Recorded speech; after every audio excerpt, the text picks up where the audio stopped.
যিনি বাংলাদেশের এবং সারা বিশ্বের গণতন্ত্রের মানুষ কন্যা হিসাবে, আপসীন নেত্রী হিসাবে, দেশনেত্রী হিসাবে মানুষের মনকে জয় করেছেন, সেই নেত্রী আমাদের ছেড়ে অল্প কয়েকদিন আগে পরপারে তিনি চলে গেছেন।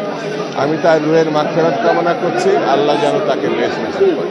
তার পথ অনুসরণ করা গণতন্ত্রকে অনুসরণ করা, তার পথ অনুসরণ করা স্বাধীনতাকে এবং সার্বভৌমত্বকে অনুসরণ করা, তাকে রক্ষা করা আমাদের যেমন দায়িত্ব, দেশকে রক্ষা করারও আমাদের দায়িত্ব।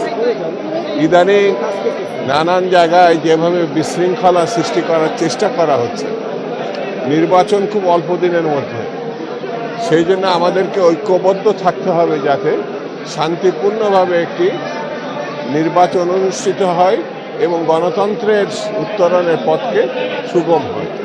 আমরা গতকাল সবেমাত্র বসেছি, আমাদের পরিকল্পনা প্রণয়ন এবং আগামী দিনে একটি সফল নির্বাচনে জাতীয়তাবাদী দলকে বিপুল জনগোষ্ঠীর মধ্যে নিয়ে যাওয়া এবং তাদের ভোট প্রাপ্তির মধ্য দিয়ে একটা সরকার গঠনের যে পরিকল্পনা সেটি, এবং পাশাপাশি আগামী দিনে নির্বাচনকে সফল করা শুধু না, রাষ্ট্র পরিচালনার জন্য যে ইস্তাহার এবং পদক্ষেপ সেগুলো খুব অল্প সময়ের মধ্যে আপনাদের সামনে আমরা হাজির করি।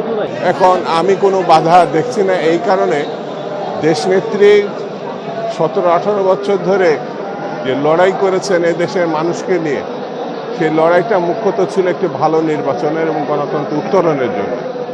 সেই লড়াই মানুষকে ঐক্যবদ্ধ করেছিলেন তিনি। তার উপরে সীমাহীন নির্যাতন করা হয়েছে, চিকিৎসা দেওয়া হয় না, যে কারণে আমরা মনে করি এই মৃত্যু আওয়ামী লীগেরও দায় আছে, তারা তার মৃত্যুর কারণ।